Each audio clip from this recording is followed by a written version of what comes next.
Echoes of Wisdom is the best Zelda game we could have gotten following the release of Tears of the Kingdom. I expected Tears of the Kingdom to represent a middle ground between traditional Zelda and the new open-air experience featured in Breath of the Wild. Instead, we got the most play-it-safe and sloppily written Zelda game since Twilight Princess. Oh, don't worry, I plan on dissecting that game too. I want to make this video because Echoes of Wisdom is a lot closer to a middle ground between older and newer playstyles. This is not a traditional Zelda game. Link isn't the protagonist. Instead, Zelda finally takes the lead role. The progression isn't centered around items. Zelda has the ability to conjure different objects and monsters into the world, and they're called echoes. These serve the same purpose as items, and they are unlocked over the course of the game, so I never felt like the game was missing anything by not having traditional items.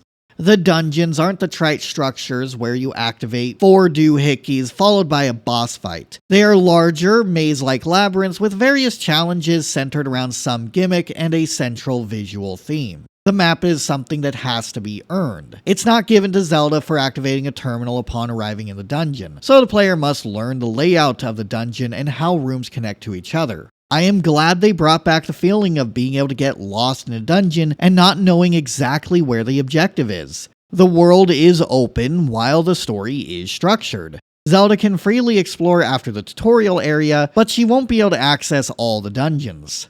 There is one act where Zelda deals with problems in various regions, then there is a mid-game event that segues into dealing with the problems in the next 3 regions. This is basically the same storytelling and dungeon progression formula in traditional Zelda games.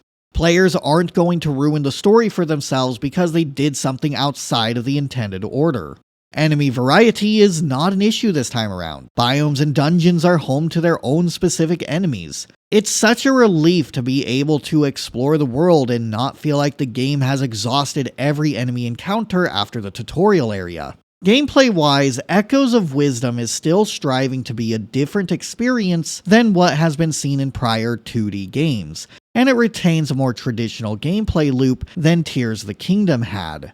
It's fine for a series to branch out and try new things, as long as those things are still good. Echoes of Wisdom is a delightful return to form. I recommend it for people who are disappointed with Tears of the Kingdom, as it scratches the itch for a more traditional styled Zelda game. Of course, I do like to be thorough when talking about games, so from this moment onward there will be spoilers.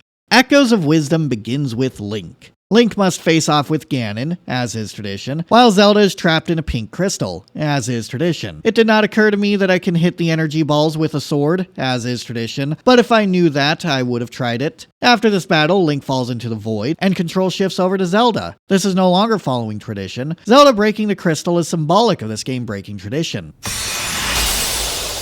I do find this is a fun segue to transfer player control from Link to Zelda while paying homage to other Zelda games. It's honestly kind of exciting that Zelda is finally playable. Zelda has had a lot of interesting roles throughout the series, but she has always been relegated to the background. Playable Zelda has been teased in the past, such as with Skyward Sword. There was an early concept where her side of the story would have been playable. Nothing like this made it to the actual game though, and all we got was a couple of snippets in the end credits. It left people longing for a game where Zelda went on her own adventure. The last few Zelda games have been all about breaking series conventions, and exploring Hyrule from the perspective of a different character is a great way to subvert expectations while still retaining gameplay elements people like about the series. So playable Zelda is a welcome change for this entry. Anyway, the void begins expanding and Zelda must hurry out of the dungeon. Remember in my Tears of the Kingdom review I said they could have opened on an escape sequence? Funny how that works. Upon returning to Hyrule Castle, the king is absorbed into a void, and a doppelganger frames Zelda for the creation of the voids. I am not going to talk about the story that much. The story is kind of weird. It feels like a framing device to justify the gameplay more than anything else. It doesn't have the emotional high points or compelling characters found in Ocarina of Time, Majora's Mask, Wind Waker, Skyward Sword, Breath of the Wild, Spirit Tracks, or Phantom Hourglass. But you know, it's not the worst story in any Zelda game. The next part of the game is a stealth segment, and this is the point where the Echoes mechanic is introduced. Apparently, this gameplay concept snowballed from another game idea where players could create original dungeons, kind of like the minigame in Link's Awakening Remake, but more substantial than placing down prefabricated rooms. The developers had a lot of fun with copying objects and bringing them to a dungeon, and this was the origin for echoes as a central mechanic. For the most part, I think it worked quite well. I like using ignozoles to burn things. Bombfish are an adequate supplement for bombs. It's clever using a hole mill to make a hole and then jump down it. Gliding with winged monsters is a nice treat, even if I didn't realize I could do that until after beating the game. However, I am not fond of using echoes for combat. The intention is for Zelda to summon a monster that can assist her in battle, but it's too passive for me to feel truly engaged with it. I find a lot of time is spent waiting for the summon to attack. This issue goes away later in the game as Zelda gets better echoes, but it makes the start a bit of a slog.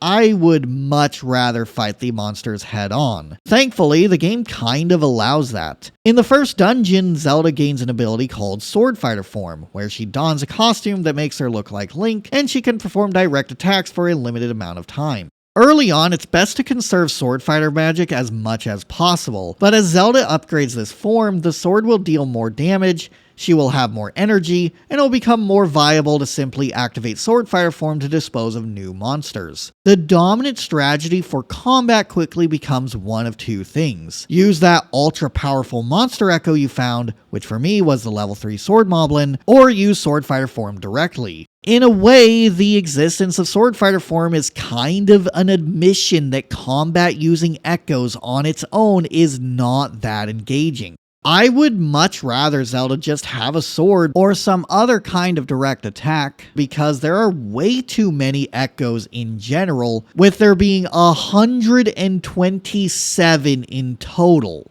This means the player winds up spending an awful lot of time interrupting the gameplay flow to scroll across a menu and find that specific echo they were looking for. I find this menu only discourage me from experimenting with all the different kinds of echoes because it is such a pain to navigate the entire list. I would default to using a small subset of echoes that can be applied to a variety of different challenges. The UI is bad, but I genuinely don't see how the developers could create a user interface that comfortably presents this many possible echoes. I have seen people suggest they could add a favorite sort, but that also requires players to manage a list of echoes that is bound to change as they acquire and experiment with new ones. It may help with players as they reach the tail end of the game, but early on, a favorites tab is going to change about as much as the last used and most used tabs. I honestly think the best solution is to drastically reduce the number of echoes so they can all be shown at once. Gameplay-wise, the echoes are fine. They serve the same purpose as items in other Zelda games. However, other Zelda games had far fewer than 127 items at Link's disposal at any given time, so it was trivially easy to have a pause menu that displayed all of the selectable items at once.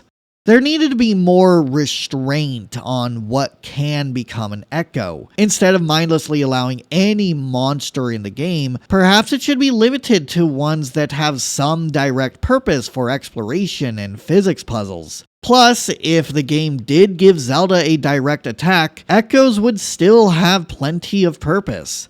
As much as I used Sword Fighter form, there were still plenty of times where I needed an echo to overcome some kind of obstacle or solve a navigational puzzle. If they wanted echoes to be used for combat, they just needed to function as an assist that deals a different kind of damage than Zelda. The dungeon in the Hebra region has a mini-boss that is only vulnerable when it is frozen, so during the fight I summoned a freezer to help freeze the blob and used Sword Fighter form to deal damage. This is another time where the echo system works perfectly. Treating echoes as an assist is a great way of making sure they still have utility in combat without them having all the issues as combat that focuses on echoes. I am willing to sacrifice some of the novelty of echoes if it means less time is spent sifting through the echoes menu. I seriously think this game would flow better if it had a traditional combat system and only around 20 or so usable echoes. In fact, the developers were considering limiting the number of echoes that could be brought into a dungeon, but they felt that it would have been frustrating for players who couldn't use a solution that worked in a previous situation. They also preferred the freedom that is given by having a wide variety of possible echoes. This is a fair point. I also like the versatility of them. There's a part of the game where Zelda must distinguish a ring of torches. She cannot simply use the water block though, since they must be extinguished at the same time. One solution is to use a drip-a-tune to make it rain, but I used a wind device found elsewhere instead. If the solution had to be the intended echo, the game would be devoid of ingenious moments where other echoes can be repurposed in a unique way. However, there are plenty of echoes I didn't use at all because their only purpose was to attack enemies, which isn't a helpful addition when you already have one that is a strong attacker.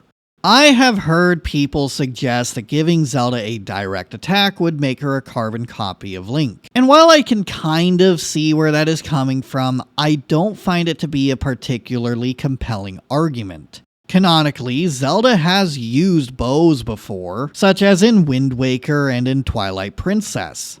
The idea that Zelda would know how to use a bow in this game isn't too far-fetched. Part of the reason I don't like Sword Fighter form is because this is supposed to be Zelda's first adventure, and having her don a costume that makes her look like Link and gives her the same abilities detracts from that to a certain extent. I think it would have worked out better if Zelda was given some kind of sacred bow, so there is still the option to engage directly in combat, and echoes would still be useful for attacking at close range and distracting enemies. Alternatively, they could have just not had any kind of sword fighter form whatsoever, and instead allowed Zelda to possess the echoes directly, kind of like how in Spirit Tracks Zelda was able to possess a phantom and then use its powers directly when guiding Link through the dungeon. Moving on, after Zelda escapes from Hyrule Castle, there is a bit of a tutorial area. Eventually, this linear path brings Zelda to the Still World, which is comprised of whoever and whatever has fallen into the rift. This also serves as the game's first dungeon. The main focus here is to learn the Bind ability, which allows Zelda to move objects at will. This ability allows for typical block puzzles, but are now being performed at a distance. The most interesting part of this ability comes from being able to follow objects as she is binded to them. One of my favorite uses for Bind was a later section of the game that has a water current Zelda cannot swim through. However, she can bind herself to something that moves along a different part of the room so she can move through the current. For the final ability in this tutorial dungeon, Zelda gains Sword Fighter form. There are two other items that can be earned in later dungeons, a bow and a bomb. Out of each of these, I find bombs to be the most unnecessary. Bombs are found in the Goron region, and this was the last area I visited, so I played through most of the game without being able to use bombs while in Sword Fighter form. I would instead use an echo that served the same purpose. Bombs easily could have been a Bomb Flower echo, and considering that Majora's Mask had a live Bombchu enemy, Bombchus also could have been another echo. At least with sword and bow, the game is structured so you will get those weapons before the midpoint, and there isn't an obvious counterpart that could have existed instead. With Sword Fighter form and Bind, I do want to complain about the controls for a moment, and this may tread onto the nitpicky territory. The Echoes menu is opened by pressing D-pad right. In Tears of the Kingdom, D-pad up opened the Materials menu. I have watched people stream the game, and the muscle memory built up from Tears of the Kingdom would have them press D-pad up, expecting to bring up the Echo menu. Sword Fighter form should be on D-pad right, and Echoes should be on D-pad up instead. Likewise, why have Spin be mapped to R? If they did Ocarina of Time and Majora's Mask controls, they could have made it so the A button was context sensitive, and it would be used for spinning and talking depending on whether or not Zelda is running. This would allow Bind to be mapped to the R button, freeing up another face button for a different echo. In fact, why have Bind be permanently mapped to a specific button? Why not allow people to choose which buttons are echoes and which ones are Bind? Kinda like how the C buttons worked in previous Zelda games. It just feels like more thought could have gone into the control scheme. I would have fewer gripes with the menuing if I could hotkey 2 or 3 echoes at any given time. The boss of the tutorial dungeon is a stone golem. The premise is they have a glowing orb that can be detached using bind or attacked directly with an echo. At first I used a dark nut to strike the orb, and then I would use sword fighter form to wail on the orb. The third phase, I couldn't use the dark nut since the orb was protected, but a Deku Baba was able to hit the weak point just fine. What I like about Echoes of Wisdom is it allows for a variety of different ways to approach bosses. I am sure other people approach this boss differently, because at the time, I did not realize that I could use bind on the glowing orb, and it's great that even if I was unaware of that, I was still able to defeat the boss using what I do know about the game's combat. Overall, this is a serviceable first dungeon, and after this point, Zelda is free to explore at her leisure. Heading out into the world, we can see that Echoes of Wisdom uses an expanded version of the map from Link to the Past and Link Between Worlds. The map reuse didn't bother me for reasons I will get into shortly, but I do hope the next top-down Zelda game features a more distinct world. This is the third time they have reused the same overworld, so I think we're due for a new one. What's great about this map is how seamlessly it has been expanded. In the center is Hyrule Castle with a proper town surrounded by its walls. To the east is Zora's Waterfall, and now Zelda can travel further up to meet the River Zora and Jabu Jabu. She can explore an ocean that is home to a variety of other Zora. Ever since Ocarina of Time, we've only seen one type of Zora, so it's great to see both of them inhabit the same world. To the southeast is Faron, and much like how they brought back River Zoras, we also get to see the return of Deku Scrubs, which haven't been around prominently since Majora's Mask. Kakariko Village has been shifted west, so it could be placed in a more familiar location at the foot of Death Mountain. To the southeast is the Gerudos inhabiting the desert region. It feels like these areas could have existed in Link to the Past if Link was able to venture just a little further beyond the confines of that world. Map reuse works well here because it doesn't feel like the world in Link to the Past is being explored once again. There are familiar set pieces, but they have been recontextualized. Anyone who has played Link to the Past probably knows about the Eastern Palace. The structure still exists in Echoes of Wisdom, and upon entering, there is a secret dungeon. This was easily one of the biggest surprises of the game. It is a simple dungeon where Zelda must bring sparks to the baskets in order to advance to the next room. This brings her to the boss, Smog, an electrified eyeball cloud thingy. After dealing some damage, the boss splits apart, and Zelda must reassemble the pieces. I found it to be one of the more interesting uses for bind, as Zelda had to manipulate objects in order to piece the boss together. It's such an amusing spot for a secret dungeon, and a great way to repurpose an environment that was featured in a previous Zelda game. There is another dungeon that reuses the same premise in the Faron region. Although this one was less fun because I got a spark echo. Now, instead of carefully routing sparks to the next room, all Zelda must do is walk over to the basket and fill it directly. This is part of why I don't think every enemy should be an echo. It devalues what would have been a fun side activity. Additionally, there are caves, and upon entering, the game may switch to a side-scroller like we have seen in Zelda 2 and in Link's Awakening. The gameplay feels more varied when it isn't restricted to top-down exploration. While traversing this world, exploration is actually rewarding. Pieces of heart have finally made a return after an extended absence. The reason people make a big deal over pieces of heart is because they are unpredictable. Just about anything can help provide Link or Zelda more health. It could be participating in a minigame, bought from a shop, or found while exploring. Shrines, on the other hand, lack the element of surprise. Every green or orange protrusion ends with a spirit orb, so you know what you're going to get whenever you take the time to enter a shrine. They may share a similar premise, but the element of surprise is what makes heart pieces significantly more interesting to collect, and it makes other side activities more worth engaging with because they could reward the player with a piece of heart. Scattered around the world are also special crystals called might crystals, and they can be used to enhance sword fighter form. It's another way the game encourages players to check every nook and cranny, similarly to Korok seeds, but again, there are more ways they could be rewarded. Some side quests and minigames, for example, will give Zelda one of these crystals. Simply having more diversity in the ways a collectible can be awarded cascades in making other activities feel worthwhile. It's great when the minigames are fun in their own right, but it's even better when the reward is meaningful too.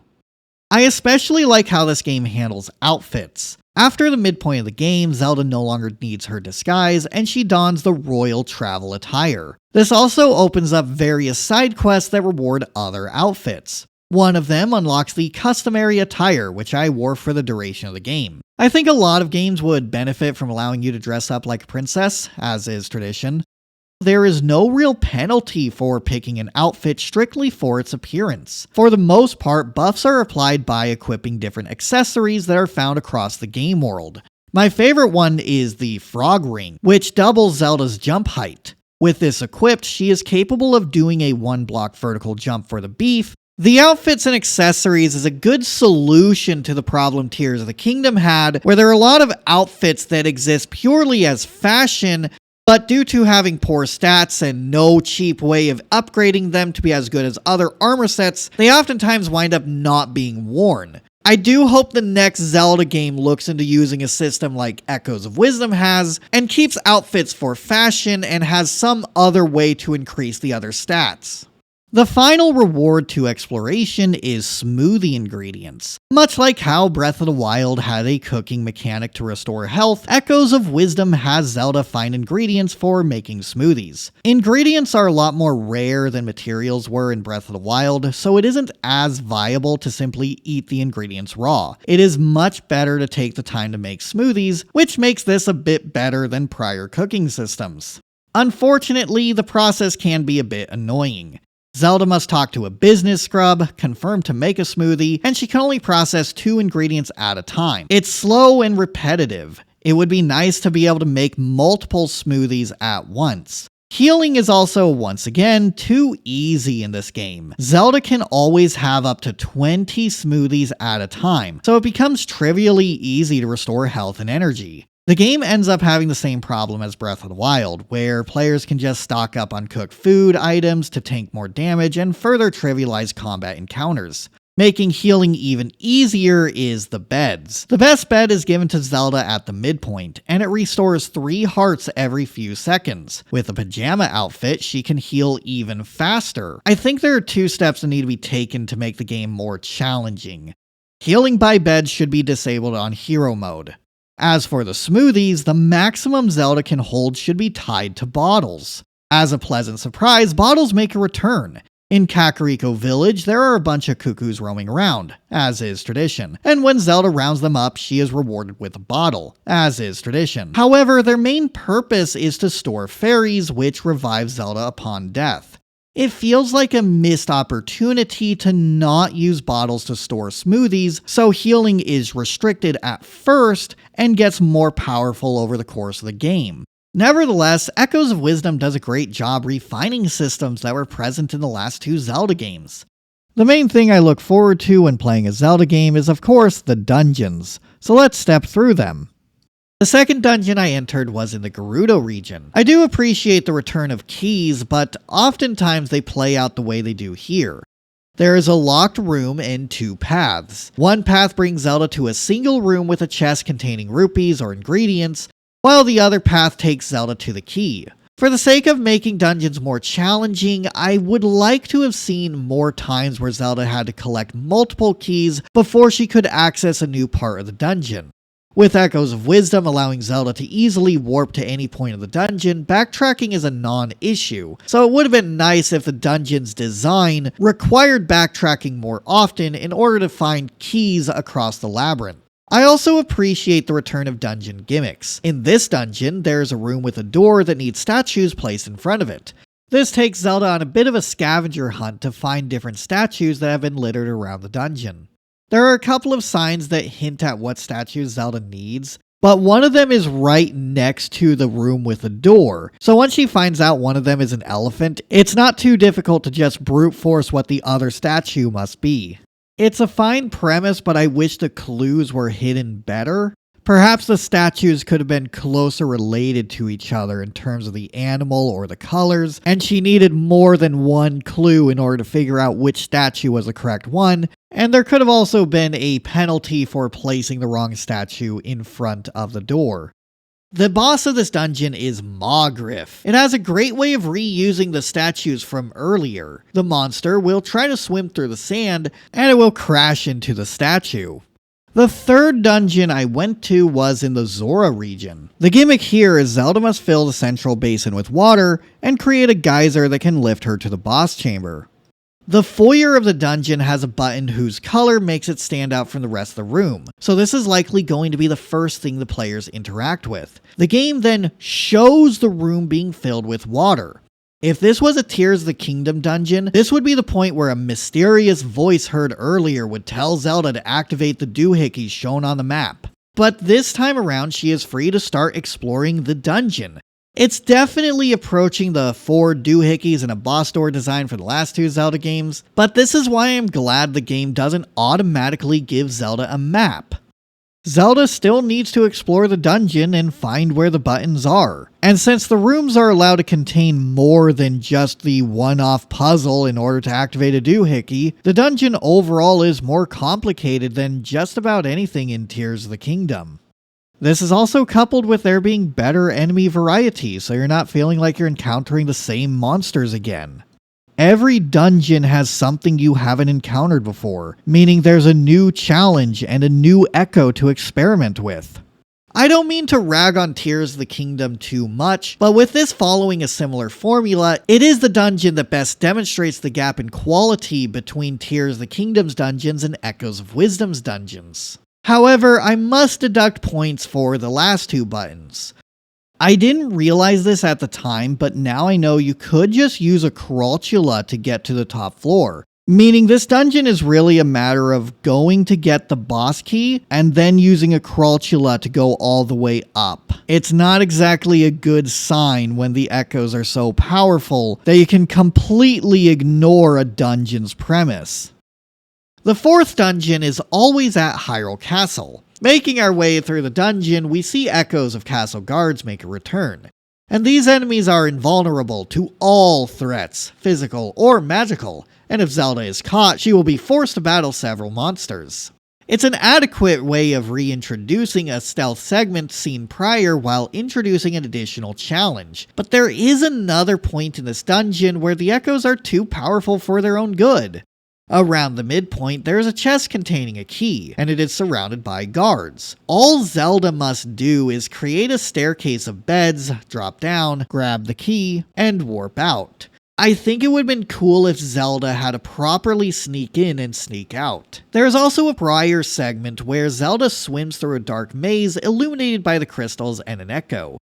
I didn't realize this at the time, but now I know this entire segment is completely optional because Zelda can just create another stairwell of beds to enter the room with the guards from the side with the button. The lack of commitment to the central gimmick is the biggest blemish in this dungeon's design.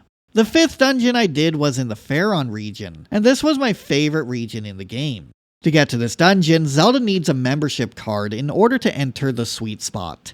Entering Scrubton, we see all the Deku Scrubs are addicted to spider webs, which they eat as cotton candy. We kinda did something like this with the Gorons in Tears of the Kingdom, but I'll let it slide because at least we get to see the Deku Scrubs again. Generally, I have a hard time getting invested in the story, so I think a sillier premise works better for the generally lighthearted tone of the game.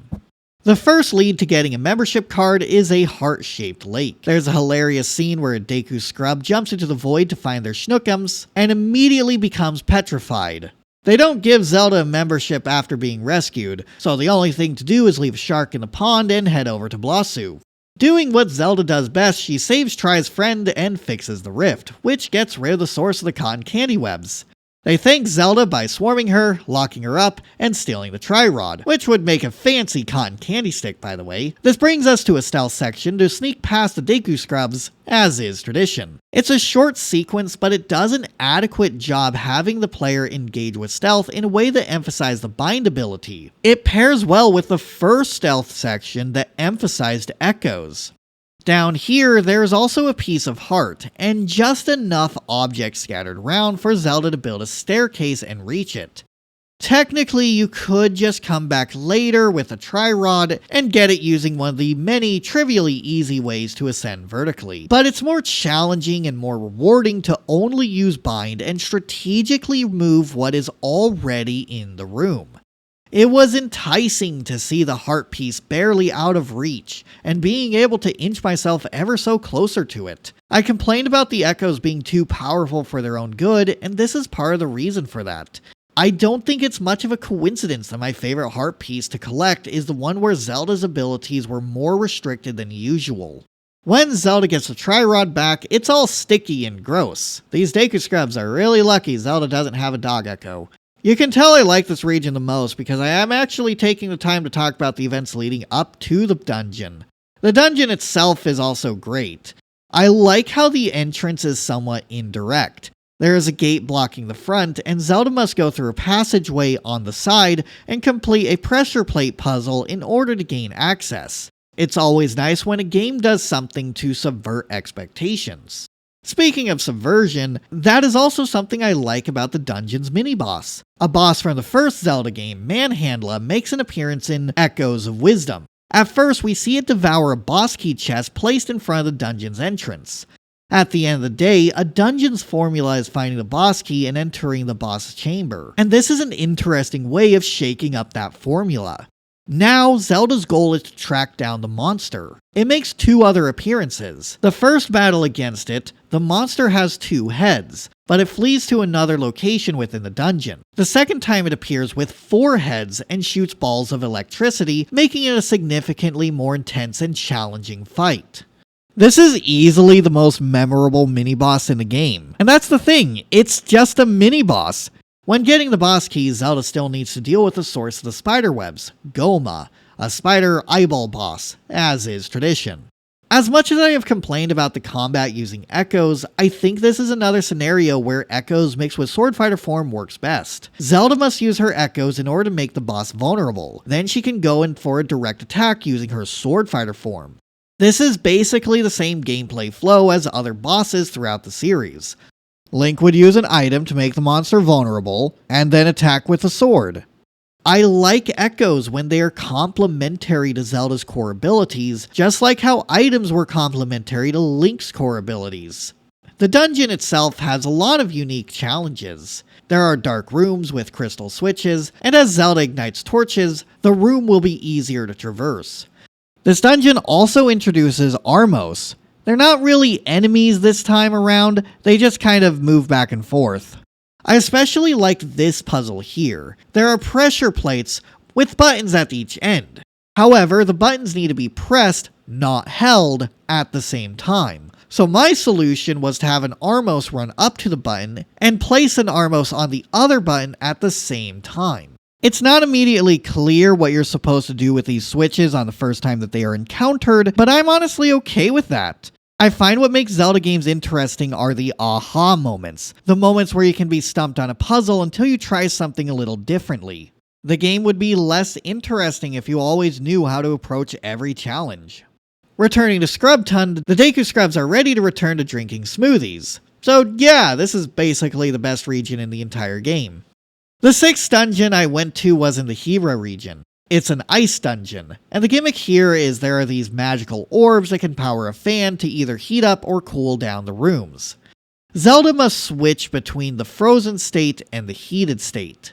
This is probably the most interesting gimmick out of all the dungeons because it actively changes the rooms themselves. The orb itself will change states when it comes into contact with a heat vent or an ice vent, so there is a bit of a challenge when navigating while binded to an orb. The best use of this mechanic is obtaining the boss key. Zelda must drop a snowball onto a ramp, but at first there are obstacles. These can be melted, but the snowball cannot cross water. Zelda must freeze the room again in order to allow the snowball to cross.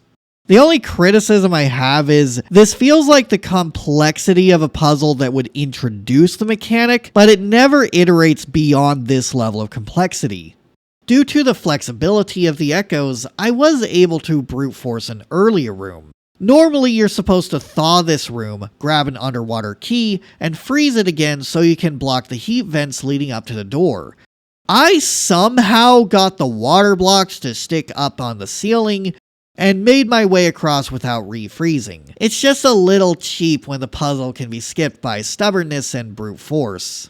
The next room is definitely better. It's a climbing section where Zelda must use icicles in order to avoid the ice jets, followed by a climbing section that can be trivialized by, you guessed it, the water block.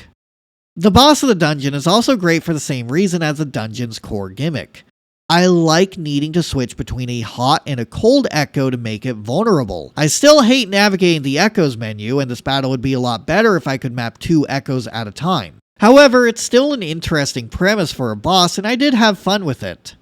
At the end of the dungeon, there is quite a lore dump. In Ocarina of Time, the Great Deku Tree told us that the Golden Goddesses, Din, Furore, and Nehru, created the world and left behind the Triforce, a sacred artifact that grants wishes in the sacred realm. Echoes of Wisdom expands upon this lore by telling us a primordial force named Null prevented things from being created within the void. The world was created to contain Null, but it would create voids in order to return the world to nothingness. The tries exist to dissipate the rifts. Moments like this are a big part of why the second half of the game is a lot stronger than the first half. I do not care for the Zelda timeline. The stories are self-contained, and generally knowing where a game lies along the timeline does nothing to improve the quality of it. With that said, what I do like about Zelda lore are the motifs that are woven between different games and how the stories parallel each other. The creation story told by the Great Deku Tree is one of my favorite moments of Ocarina of Time, and this gives us an idea of what existed prior to the point of creation within the Zelda universe. The 7th dungeon I entered was in the Goron region. Normally, this dungeon is supposed to make use of the gliding mechanic, but because of the cloud block and the water block, I was able to skip all that by accident. Player freedom is not an inherent good, especially when the mechanics are so flexible that it's possible to end up skipping entire gameplay mechanics. I feel like I was supposed to do this dungeon earlier because it's kind of underwhelming when you save it for last. This dungeon contains the final battle against Link's Echo, but since I went through the entire game without using bombs, getting the ability to use them while in Sword Fighter form wasn't a meaningful addition. I think I would have liked this battle a lot more if it was treated as a grander finale. Perhaps it would have been more interesting if the trinity of Link's abilities shown at the beginning were incorporated somehow, instead of it just being bombs. Probably the only memorable section of this dungeon was a part where I dipped down in order to grab the boss key, and then there was a short escape sequence that unfortunately was a bit undermined because, once again, echoes are too powerful for their own good. There's a part where the ladder collapses, and normally Zelda is supposed to just go the other way, but she can climb with a water block like she has done plenty of times prior. I also think it's really funny that the map chest is blocked by these heat vents, but she could very easily just power through them. It's just not a particularly well put together dungeon. At the end of whichever dungeon is completed last, there's a scene where Noel comes out of nowhere to create an echo of Zelda. I don't like the trope where our protagonist is succeeding so the villain must spontaneously appear to thwart their progress. Every time I see it, it comes off as a contrived way to generate tension. At least fake Zelda is handled better here than it was in Tears of the Kingdom. That is an insult to Tears of the Kingdom, not a compliment to Echoes of Wisdom.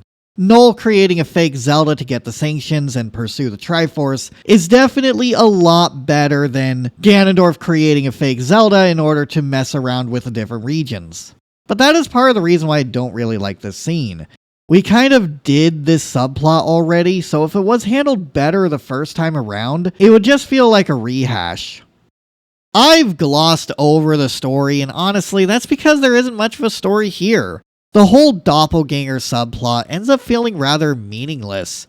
King of Hyrule accuses Zelda of creating the rifts, but there is no threat of being captured again. It just seems like an excuse to put Zelda in a disguise. Zelda is the only person who can enter the rifts, so if Facette wasn't there to interfere with the Gerudos, they still wouldn't have been able to deal with the rifts problem. Out of each of the doppelgangers, I think Jabu Jabu was the only interesting one, and that's mainly because it comes with the implications that the different kinds of Zoras would play a song for Jabu Jabu as a bit of a ceremony.